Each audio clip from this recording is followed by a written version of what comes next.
Welcome to the Great Detectives of Old Time Radio. From Boise, Idaho, this is your host, Adam Graham. If you have a comment, email it to me, box13@greatdetectives.net.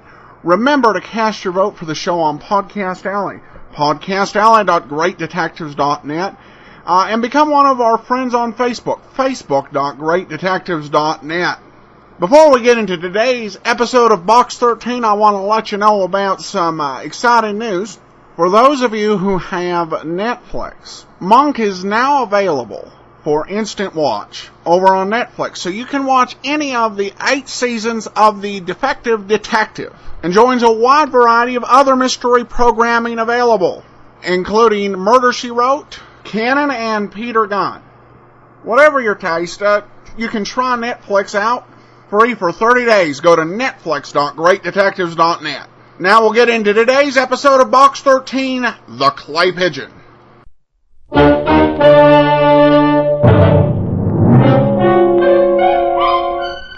Box 13, with the star of Paramount Pictures, Alan Ladd as Dan Holliday.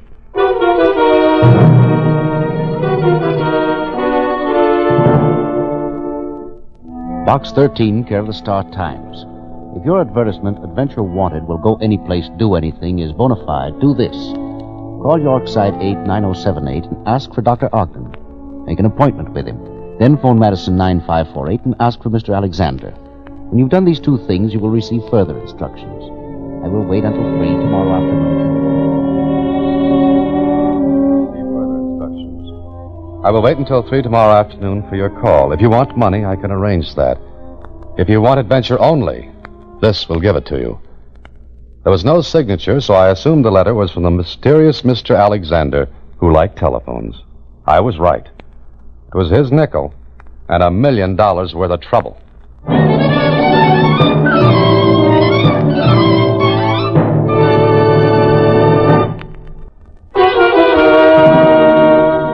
And now, back to Box 13 and Dan Holliday's newest adventure, The Clay Pigeon.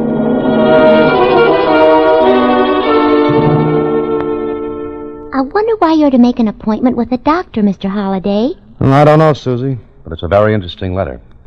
I'll tell you what, suppose you dial the first number for me, and we'll get in touch with Dr. Ogden. Uh-huh. Let's see, that was Yorkside 89078. When you get the number, ask for Dr. Ogden, Susie. Mm-hmm. Hello? Hello. Dr. Ogden, please. This is Dr. Ogden speaking. Oh, thank you. Just a minute. He's on the line. Answered the phone himself. Oh, thanks. Hello, Dr. Ogden. Yes. I'd like to make an appointment to see you. Uh-huh. Today? Well, let's say at your convenience. Well, would tomorrow be all right with you? Fine. What time? 2 o'clock sharp. 2 o'clock sharp. Fine. You know the address? Well, no, you'd better give it to me. Certainly. 7869 River Lane Terrace. Oh, just a second. Susie. Uh-huh. Take this down. That was 7869 River Lane Terrace. Yes, that's it. Okay, tomorrow at 2 then. I'll be waiting for you. Oh, just a second, Doctor. Yes? Don't you want to know who I am? No. I prefer to find it out my way. Goodbye. What'd he say? I don't know, but it sounded like I prefer to find it out my way. Well, what's he mean by that? I wish I knew. Let's call that other number, Madison 9548. Want me to get it for you? Might as well. There's no fun being on first base if there's a chance of scoring. Go ahead. Now, what kind of a doctor prefers to find out the names of his patients his own way? Hello? Mr. Alexander? Yes, who's this? Just a second. Here he is, the party of the second part. Oh, okay. Hello, this is Box 13, Mr. Alexander. Oh, yes. Did you call Dr. Ogden? Yes, I did. I have an appointment with him for 2 o'clock tomorrow afternoon. Good. Will you keep it Well, that all depends on what's going to happen next. I think you'll like it. Now, can you remember a name and a message? Well, I think so. I've remembered my own name for a long time. Good. Here's the name. Listening? I'm still here. Matthew Carey. Did you get it? Matthew Carey, right? Yes. Now, remember this. The dead shall not stay dead. Did you hear it? I thought you said the dead shall not stay dead. That's correct. It's not difficult to remember. You're right, Mr. Alexander. But now that I have the name Matthew Carey in the message, what do I do with him? I think you'll know what to do when you see Dr. Ogden. Goodbye. Hey, Alexander. Hey. He hung up, huh? Yeah, he hung up. Susie, this is either a big rib or it starts out as one of the craziest chases I've ever had. Well, all you can do is see Dr. Ogden tomorrow at 2. Yeah, see Dr. Ogden tomorrow at 2. Okay, Susie, hung for a sheep as well as a lamb. Dr. Ogden will see me tomorrow. So, the next day at 2 o'clock sharp, I pushed a bell button underneath the neat little brass plate that said Dr. Ogden. I waited, and the door clicked and swung open by itself. I stood in a dimly lighted hall. I was getting accustomed to the lights when the door closed behind me. Then I heard... Please come down the hall. Where are you? Second door to your left as you walk this way down the hall away from the front door. Please come in. Oh, thank you.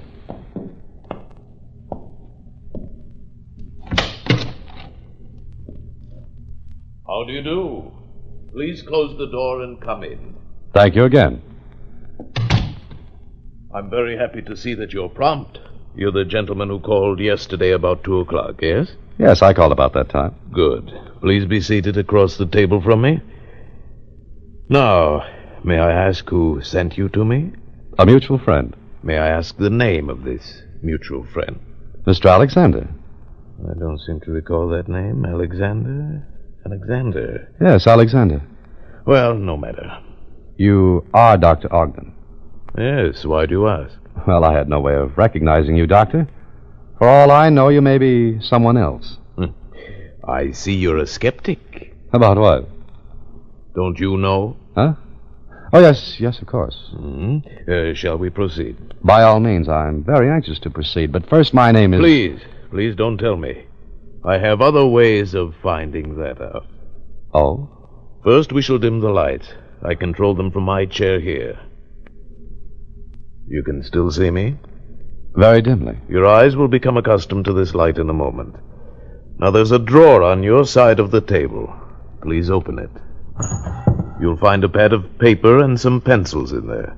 Select any pencil and take the pad of paper. Okay, I've done it. Close the drawer. Now what do I do? Please write your name on one of the slips of paper from the pad, anyone. Underneath your name, write a question. Some problem that is worrying you. I shall attempt to advise you. I hope your skepticism does not interfere with our rapport. Wait a minute, you mean you're... What were you going to say? Let me get this straight. I'm to write my name on a slip of paper. Yes, and underneath any message, question, problem. Name. And a message. All right, that's done. Now what? Fold the slip of paper and place it under the teacup in the center of the table. There you are, Dr. Ogden. Good. We shall have to dim the lights a little more. I am trying to establish contact with your mind. I am trying to feel the psychic rapport between us. Think of your name and the message. Think of them. I see that your name is Matthew Carey. No! Who are you? Where did you come from? Now, wait a minute, Dr. Ogden. Take it easy. Get out! Get out, you're crazy! You know nothing! Get out! Calm down a minute, will you? Why should my name make you jump out of your chair like It's that? not your name. Please, you don't know anything. You can't know. What's the matter with you, Doctor? Please, get out of here! Go! Well, all right. But how did you know what name was on that slip of paper under the teacup? I said get out, or I'll have you thrown out!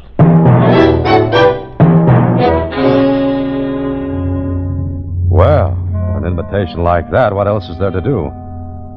I left Dr. Ogden feeling a little as though I'd struck a match and a house a mile away went up in flames. Who was Matthew Carey? More important at the moment, who was Mr. Alexander? I stepped into a drugstore on the way back to my office. Dialed Madison 9548. No Mr. Alexander. It was a payphone in a market. It seemed that Mr. Alexander had sat patiently waiting for my call to him. Later in my apartment... Hello? Ah, Mr. Holliday? Ah, Mr. Alexander. Yes. Which market are you calling from now? So you called back, eh? Yes, I called back.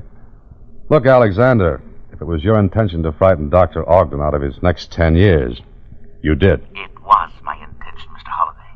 Wait a minute. You know my name, my telephone number here at my apartment. How come? I saw you going to Dr. Ogden's. When you came out, I followed you. Very simple. Elementary. Okay, suppose we go to a little higher learning now.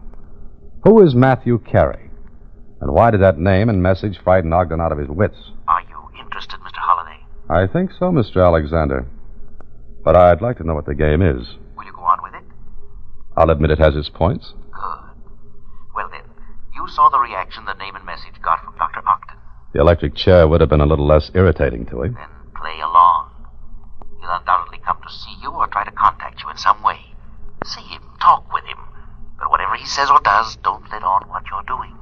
Mr. Alexander, that is the simplest thing in the world for me to do because I haven't the least idea what it is I'm doing.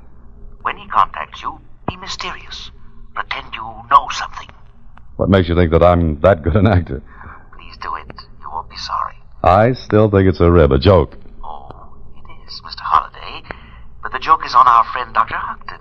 Oh, he's not laughing. He doesn't have a sense of humor. But will you play along for just a little while longer? If you'll, tell me one thing. And what's that? Where does it all end? And what good is it doing you? I'm not sure where it will end. As for the good it does me, it will keep me from being killed. Good night.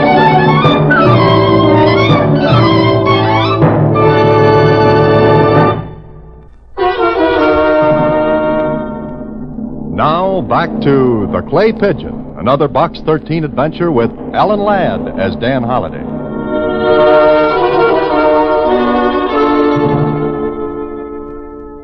Well, Mr. Alexander's last words sat me up straight. I wanted to go to the police, but with what? I'd never seen Mr. Alexander, and as far as I knew, he had a lot of nickels to put in phone slots. He'd never give me a chance to trace a call. So I sat tight and waited. And I didn't have too long to wait because that same night... Yes, who is it? Dr. Ogden. Mr. Holliday, may I see you? Oh, Dr. Ogden. Just a second. How did you find me? Psychic rapport? No, I followed you earlier this afternoon.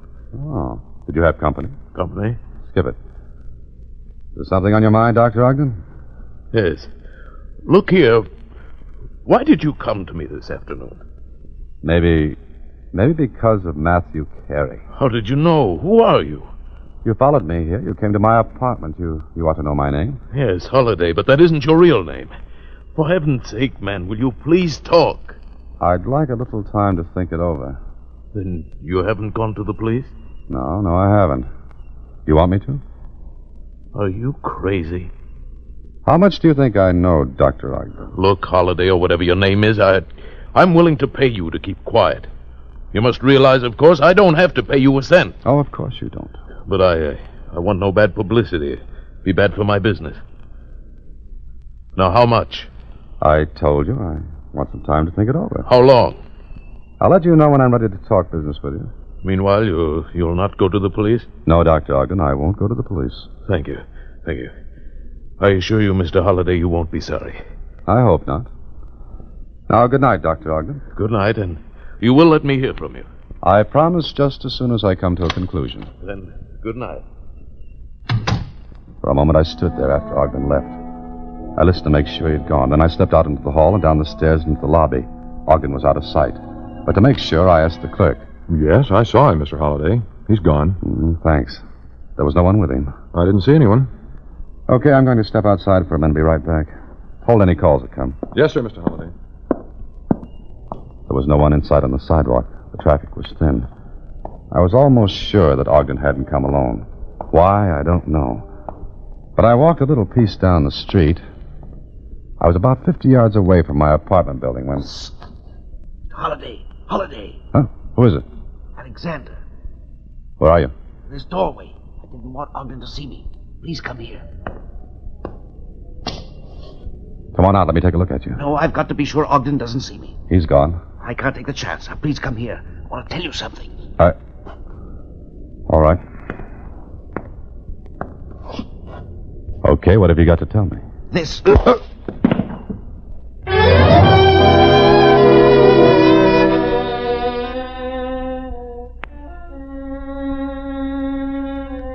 better now, Mr. Holliday? Oh, how'd I get back in the lobby? I found you. How did you happen to be looking for me? Well, there was a call for you. I stepped out on the pavement and saw someone lying in that doorway.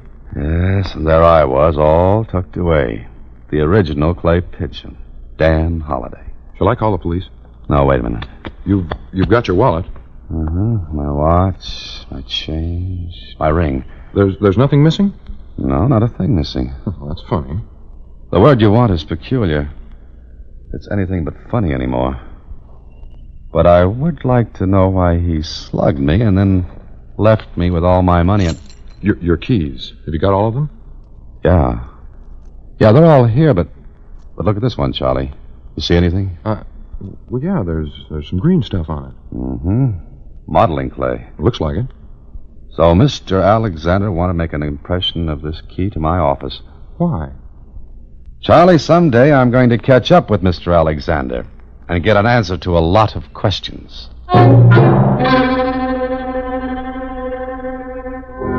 What did Mr. Alexander want in my office? The only way to find that out was to go there. I called Susie, got her out of bed, and an hour later met her at the office. Gee, I was scared when you called, Mr. Holliday. Yeah, but I needed you to take a look around this office. See if anything's missing. You take that side of the room, Susie. I'll try and come over here. But there's nothing here worth stealing. File cabinets are still locked. None of them forced? They don't look like it. Open them and look inside. All right. Not a paper disturbed, not even a pencil out of place. Okay, I'm crazy. I give up. How about the cabinets, Susie? Gee, they're just like I left them when I went home. I remember straightening them today because I wanted to find that... Okay, let's forget it. You know what I think, Mr. Holliday? Now, what do you think, Susie? I think Mr. Alexander is a lunatic. Well, tell him to move over. He's getting company. The guy slugs me, makes an impression on my office key, and now what? You know, Mr. Holliday, I think you ought to find out about that Matthew Carey. Hey, that's an idea, Susie. Okay, pack up and go home now. Tomorrow, you and I are going to the morgue of the Star-Times, and we'll see what we shall see.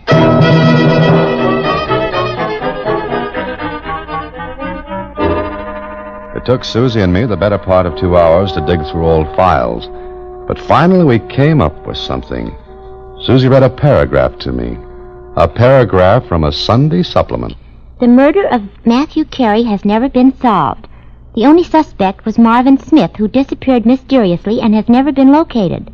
Carey and Smith were partners in a mind-reading and psychic act, and they... Hold it, Susie. Did that give you a hint? More. It tells me Dr. Ogden's real name. Marvin Smith. Susie, Ogden is a mysteriously disappeared suspect. Sure, but who is Mr. Alexander? Go ahead, read some more. Okay. Matthew Carey's body was claimed by a brother, Philip Carey. Philip, at his brother's inquest, was dramatic in his denunciation of police and in his vow to track down his brother's killer. Later, he too disappeared.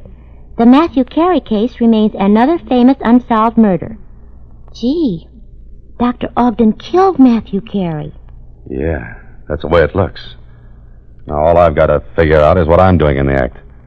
Why did Philip Carey send me to Dr. Ogden in the first place? To scare him. Oh, that was only part of it.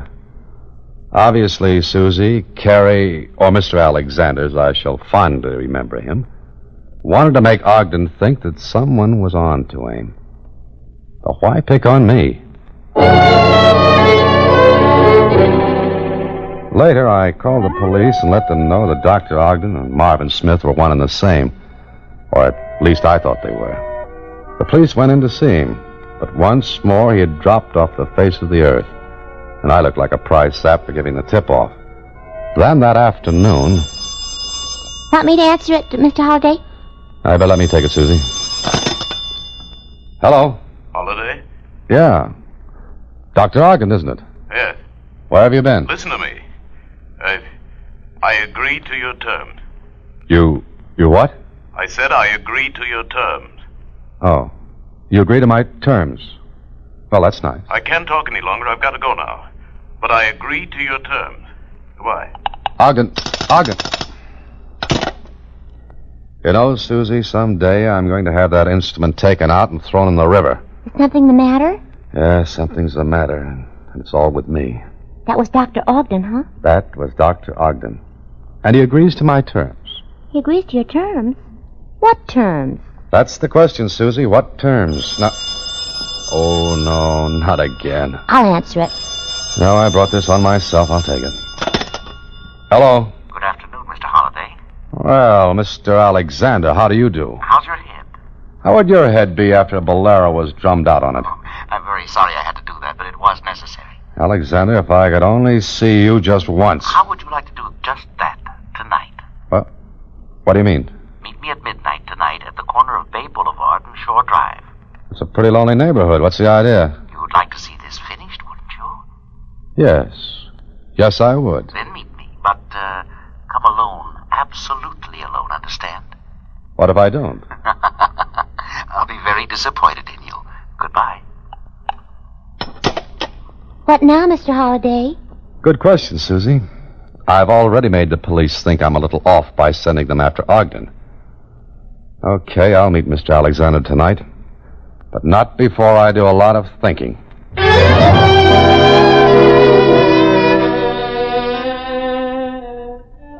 So I thought, and made up my mind to meet Alexander, but I also made up my mind to get there ahead of time.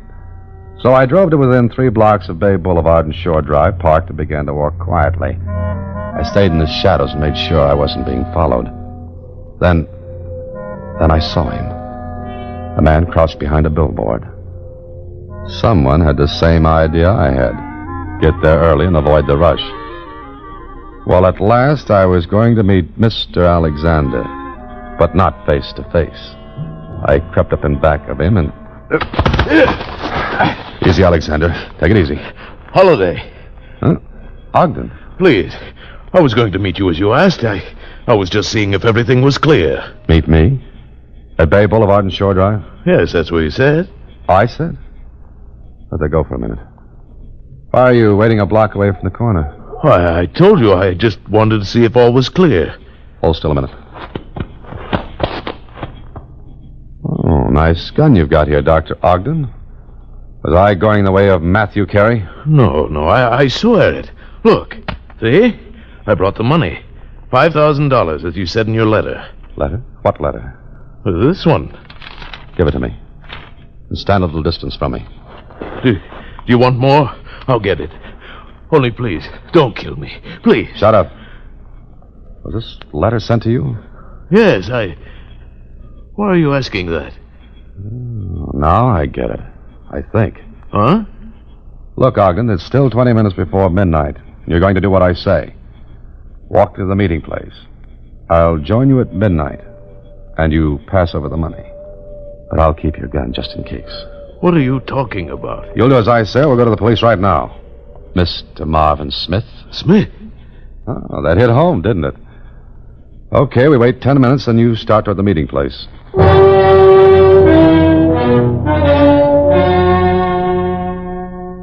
At midnight, I walked toward the corner. It was very dark, and I could just make out Ogden's silhouette.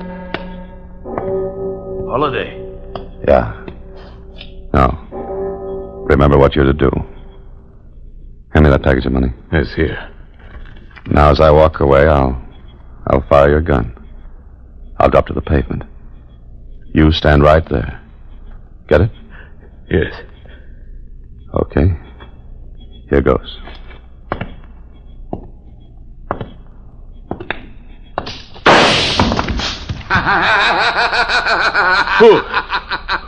Who is it? Hello, Smith. Philip. Philip Carey. You did just exactly what I thought you'd do, Smith. You killed him.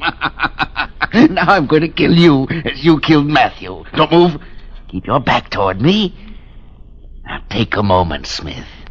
Take a moment to think how it must have felt to my brother. But now... Drop that gun, Carey. Drop it. You dirty meddler. Ogden, quick, down, drop. Oh! You shot him, Holiday. Just in the head. Oh, killed Matthew. Let me get at him. The police will take care of him and you. And I'll be glad to see it. Because I don't like being a clay pigeon. Now let's get going, both of you. I've got to explain a few things to my secretary.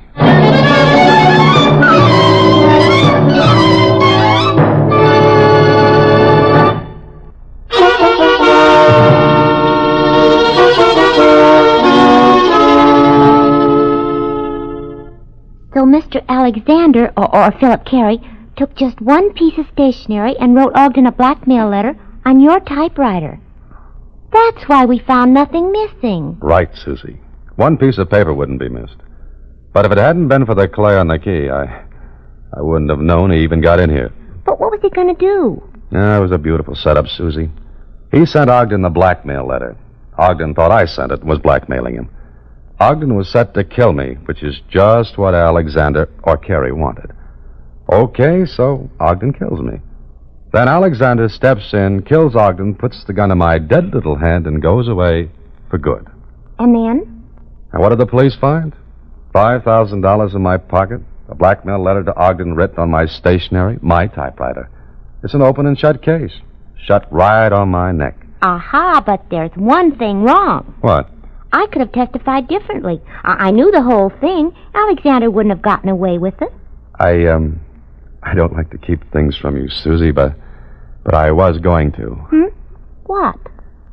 Mr. Alexander would have come after you.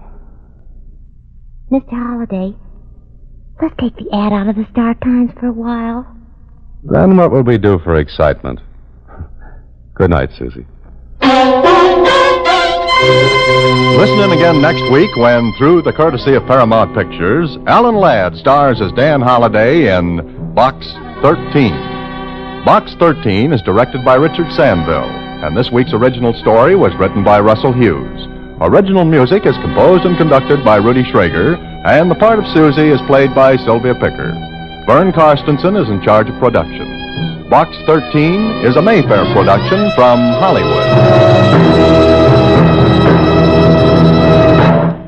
Watch for Alan Ladd in his latest Paramount picture. Welcome back. Well, this was a mystery. It kept me guessing all the way through to the end. So nicely done. Shows what you can do with a half hour. Somebody, I think it was Kathleen, commented on Facebook that they wanted to see Susie save the day. I've not heard the last episode, but I think this is about as close as we're going to get. Over on Facebook, Roy comments, "Love Box 13. I believe this is the same Alan Ladd who went on to fame as the immortal Shane." Indeed, you are correct, and we actually did that as an audio extra. There's a old-time radio version of Shane, which we played as one of our very first app and premium side extras, and definitely a very well-beloved film. And then have one more comment for this one from Podcast Alley. Love Adam and Box 13. Well, thank you so much for your kind comments. A reminder, we only have one more week of Box 13 left. So if you'd like to share an insight on a favorite episode, email me. I'll be preparing a favorite episode post that will be up this Friday. So send it to box13@greatdetectives.net. Cast your vote for the show on Podcast Alley, podcastalley.greatdetectives.net. And follow us over on Twitter at Radio Detectives. From Boise, Idaho, this is your host, Adam Graham, signing off.